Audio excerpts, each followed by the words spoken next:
গ্রাম বলতে কথা, গ্রামের শাক সবজি এত সুন্দর শাকগুলো আসলে নিজের চোখে না দেখলে বুঝতে পারবেন না। প্রচুর বই, মানে কত রকমের দেশ গ্রামের হাটগুলোতে কত রকমের কাঁচা তরকারি পাওয়া যায়, বিভিন্ন রঙের রঙের ফল এখানে এই হাটগুলোতে পাওয়া যায় গ্রামে, কিন্তু শহরেও পাওয়া যায়। কিন্তু এখানে আর কি গাছ থেকে ছিঁড়ে না টাটকা টাটকায় বিক্রি করে।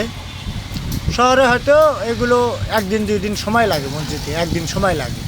টাটকা মাছ, টাটকা কলা এবং টাটকা টাটকা শাকসবজি পাওয়া যায়, কুশিয়ার পাওয়া যায়, কত রঙের রঙের জিনিসপাতি দেখেন আপনারা। প্রাকৃতিক দৃশ্য কত সুন্দর দেখেন, দৃশ্যটা এত সুন্দর, মানে এটা ভাষায় প্রকাশ করা যাবে না, এত সুন্দর যে একটা দৃশ্য দেখেন আপনারা। তবে এই জিনিসগুলো আসলে আপনারা লাইক শেয়ার করবেন।